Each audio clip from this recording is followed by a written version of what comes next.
direct নিয়ে নিবেন কতটুকু টেস্ট যেটা 2/3 এটা তো ঠিক আছে প্রোটিনের আর হলো এটা নিয়ে নিতে হবে ড্রপার দিয়ে বেনিফিশিয়াল কতটুকু নিতে হবে 5 to 8 5 থেকে 8 5 না ml কত 5 ml এই যে অ্যাসিডিক অ্যাসিড আছে না GML গ্যাস আচ্ছা ইয়া টেস্ট বেনেডিক টেস্ট 5 ml নিয়ে এটা নিচে হিট দেব হ্যাঁ এটা নিচে হিট দিতে হবে সবটাই হিট করতে হবে এটা নিচে হিট দিতে হবে মামা এটা হোল্ডার কি মাঝখানে রাখবো হ্যাঁ হোল্ডার এমন ভাবে রাখতে হবে যাতে হোল্ডারের মানে আগুন না ঠিক আছে কাছাকাছি রাখতে দেখা গেছে আগুন ধরে যাবে ঠিক আছে এমন ভাবে রাখতে হবে যাতে হোল্ডারের কোনো ক্ষতি না যে কোনো টেস্টের ক্ষেত্রে খেয়াল রাখতে হবে যে ওই জিনিসপত্রের যাতে কোনো ক্ষতি না হয়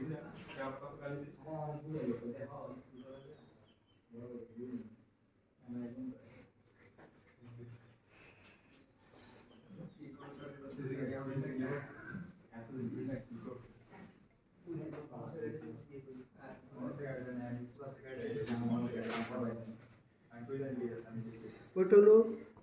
হিট করা হয়েছে হিট করার কারণ হলো যে রিয়েজেন্টের কোয়ালিটি ঠিক আছে কিনা ঠিক আছে হিট করার পরে যদি অনেক সময় আছে রিয়েজেন্ট ভালো না থাকলে অটোমেটিক্যালি কালার চেঞ্জ হয়ে যায় ঠিক আছে যার কারণে আগে হিট দেওয়া হয়েছে যে মানে কালার কোনো ধরনের চেঞ্জ হয়েছে কিনা ঠিক আছে তারপরে হলো আমরা স্যাম্পল দিয়ে দিব স্যাম্পল কতটুকু 5 to 8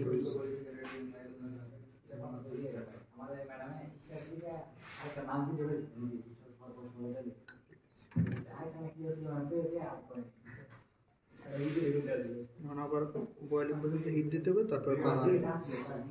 যদি আসে তাহলে presence of reducing substance present ঠিক আছে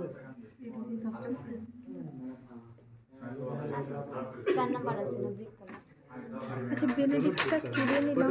1+, 2+, 3+, 4+ মানে লেভেলটা দেওয়া হয় আর কি রেজাল্ট দেওয়া হয় মানে আমার কি রেজাল্ট বলতে হবে রেজাল্ট অফ রিডিউসিং সাবস্টেন্স এটা বলবো শুধু শেষ